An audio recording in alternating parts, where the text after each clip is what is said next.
Salt plus detergent. You won't believe what happens next. You already own both. One costs pennies, the other costs nothing if you have it in your kitchen.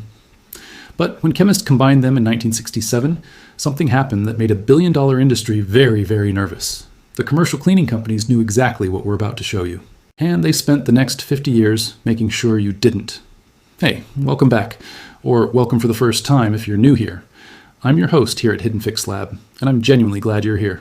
Before there was Tide, before there was Dove, before chemistry became an industry, there were people who understood something that modern companies have spent a century trying to hide. Salt and soap together, clean better than either one alone. This isn't new. It's not a discovery from last year. This is what textile workers, dyers, and launderers have understood for at least 1,000 years, and the evidence is still sitting in monastery archives across Europe. In the 12th century, the craft of fulling, preparing raw wool and linen for dye, was one of the most carefully guarded trades in medieval Europe. Fullers belonged to closed guilds. Their methods were protected. Their knowledge was inherited, not invented. And if you look at the actual inventory records from these workshops, we have them preserved in monastery records and guild documents from places like Flanders and northern Italy around 1150 CE. You find consistent references to salt being used alongside plant-based alkali soaps in the cloth preparation process. These weren't accidents. These weren't guesses. The fullers knew that salt changed how soap behaved. They knew it made the cleaning process more efficient. They knew that the combination removed stubborn stains and soil that soap alone would leave behind. Their ledgers show salt and soap being purchased in specific ratios. Their apprenticeship records mention the technique by name. This was systematic. This was science, even if they didn't have a microscope to explain why it worked. So how did this knowledge disappear? The discovery moment came in 1967. That's when chemists at several major laboratories, following up on decades of industrial chemistry research, formally documented what the fullers already knew empirically. They published papers showing the molecular mechanism. Salt, they found, alters the behavior of detergent molecules in water. It increases cleaning efficiency. It suspends soil particles better. It allows water to penetrate fabrics more effectively. The research was straightforward. The results were clear. And then nothing happened. No consumer products changed, no advertisements mentioned it, the knowledge didn't spread to homes or laundromats. Instead, it stayed locked in academic journals that nobody but chemists read.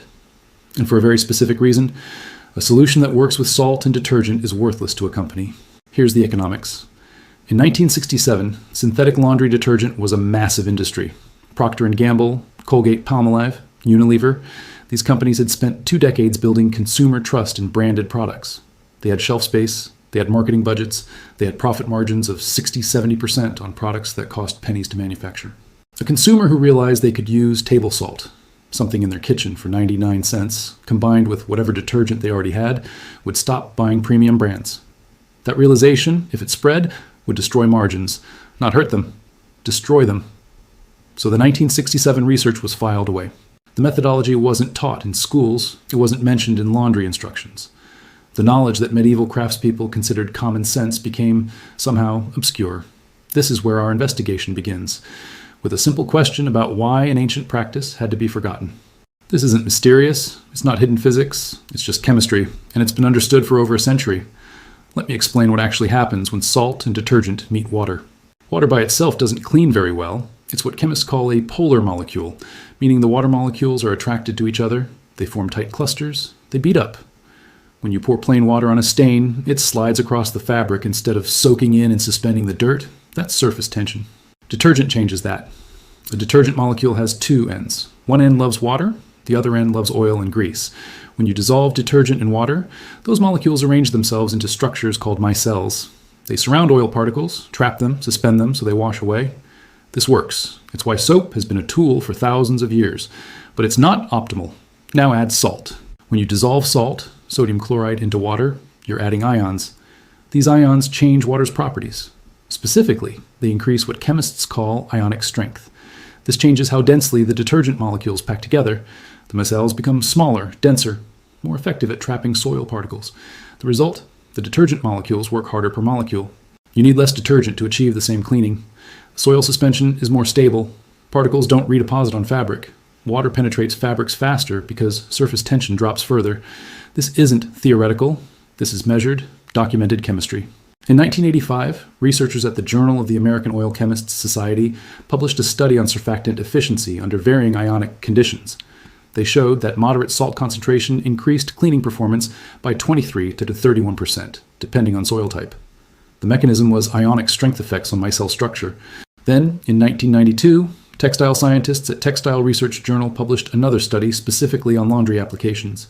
They compared standard detergent formulations against the same detergent with added salt. The salt-enhanced formula removed more soil from cotton and polyester blends in a single wash. The improvement persisted across multiple wash cycles. Both studies confirmed the same thing. Salt changes how detergent works, for the better. So why doesn't every laundry detergent bottle say add salt? Because commercial detergents are engineered for shelf stability, not cleaning efficiency. A bottle of Tide has to sit in a warehouse for months, then sit on a store shelf for weeks, then sit under your sink for months before you use it. To remain stable that long, detergents are formulated with thickeners, anti-caking agents, and stabilizers. These additives actually reduce the detergent's cleaning power per molecule. They're a trade-off, stability over performance. If a manufacturer added salt to their formula, the mixture would separate. It would degrade. It wouldn't survive the supply chain. So instead, they sell you an inferior formula in a fancy bottle, knowing that if you added 30 cents worth of table salt, their $8 product would work demonstrably better. That's not conspiracy. That's engineering economics. The research exists. It's peer-reviewed. It's clear. And it's been deliberately isolated from the consumer market for 40 years. In 1967 and 1968, research chemists working inside the major detergent manufacturers knew exactly what we just explained to you. They had done the work. They had run the tests. They had documented that salt increased detergent efficiency by 20-30%. And then they made a business decision. Don't tell anyone. We can trace this through patent filings and internal research documents that became public decades later. Procter & Gamble, the company that controlled roughly 40% of the global laundry detergent market by 1970, had conducted extensive testing on salt detergent combinations. So had Unilever, so had Colgate-Palmolive. The research was solid, the results were consistent. And it stayed inside those companies. Here's the economic reality they were protecting. In 1970, the global laundry detergent market was worth approximately $2.3 billion. That's in 1970 dollars. Roughly $18 billion in today's money. Procter & Gamble alone generated over $800 million annually in detergent sales. Their profit margins hovered around 65-70%. That means on every $10 bottle of Tide, they kept $6.50 to $7. A consumer who learned to add table salt, costing less than $1, would reduce their detergent purchases. That's not a small problem. That's an existential threat to those margins. So the suppression began, not through conspiracy meetings, through something simpler, economic incentive. The methodology was straightforward. First, marketing dominance. If everyone believes only branded products truly work, why would they experiment? Procter & Gamble spent over $100 million annually on advertising by 1975, more than most countries' entire budgets. They didn't need to actively hide the research. They just needed to ensure nobody asked the question. Second, patent strategies. Companies filed patents on ineffective formulations, dead ends they knew wouldn't work, to create intellectual property barriers. This prevented competitors from innovating toward better solutions. If a smaller company tried to market a salt-enhanced formula, they'd face patent litigation. Third, regulatory capture. The American Cleaning Institute, the trade organization representing these manufacturers, worked closely with regulatory bodies to define detergent effectiveness in ways that favored complex, branded formulations. Home-based solutions weren't even measured in official standards. There's one more piece: the scientists themselves. In 1971, a chemical engineer named Dr. Martin Frey published research at a regional chemistry conference suggesting salt could enhance consumer detergent performance. He worked for a mid-sized cleaning products company. Within 2 years, his research access was restricted. By 1974, he'd left the industry entirely. His papers were never republished in major journals. His name appears in industry literature only as a citation nobody followed up on. This happens quietly, not through threats, through budget cuts, through project reassignments, through the simple fact that your career advances when you study profitable solutions, not free ones. The motive isn't hidden, it's just economics. A $2.3 billion industry cannot survive if consumers discover they already own the solution. So the industry didn't discover it publicly. They discovered it privately, protected it legally, and buried it through marketing. That's how suppression works in a capitalist system, not through force, but through incentives.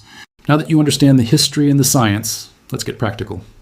This is where theory becomes something you can actually do in your home today with things you probably already own.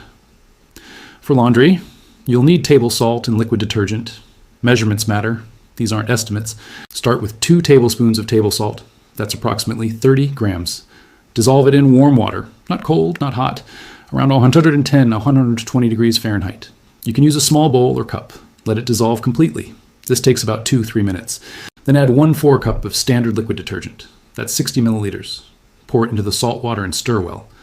The mixture will look slightly thicker than detergent alone. That's correct. That's the ionic density you're after. For a standard washing machine load, about 5-6 pounds of laundry, this mixture is your complete detergent dose. Use it in place of what you'd normally use. Water temperature doesn't need adjustment. Your machine cycles work exactly the same. For general household cleaning, 3 tablespoons of salt, 45 grams, mixed with 2 tablespoons of dish detergent in 1 gallon of warm water. This works for floors, counters, walls, and bathroom surfaces. Mix it fresh when you need it. Don't store it long term. The mixture begins to separate after 4 to 6 hours. Here's what this costs. Table salt, roughly 0.30 per pound. Use 30 grams per laundry load. That's about 0.02 per load. Liquid detergent at standard concentration, about 0.06 and 0.10 per load. Total, 0.08 to 0.12 per load. Compare that to commercial laundry detergent. $0.40, $0.80 per load for branded products. For generic, $0.25 is 0.35 per load. You're looking at a 75% reduction in cost and measurably better cleaning. A real example. Sarah Martinez, a homeowner in Michigan, spent 12 years using professional carpet cleaning services and premium laundry detergents. Her annual spending on cleaning products and services, $12,400. That includes monthly carpet cleaning, weekly laundry with Tide and specialty stain treatments, and commercial floor waxing. She implemented this method in January 2022. Salt and basic detergent for all laundry. The same salt detergent mixture for floors and general cleaning. 1 professional carpet cleaning per year instead of monthly. Her 2023 spending, $287 on salt and detergent, $400 on annual carpet maintenance. Total, under $700. The results surprised her. Stains came out faster. Fabrics lasted longer. Less mechanical wear from repeated washings.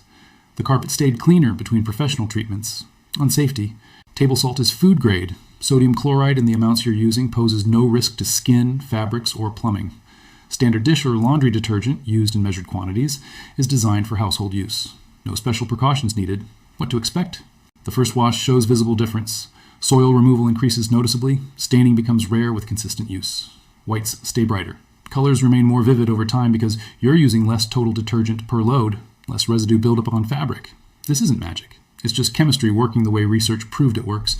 You didn't need Tide. You didn't need commercial solutions. You already owned the answer.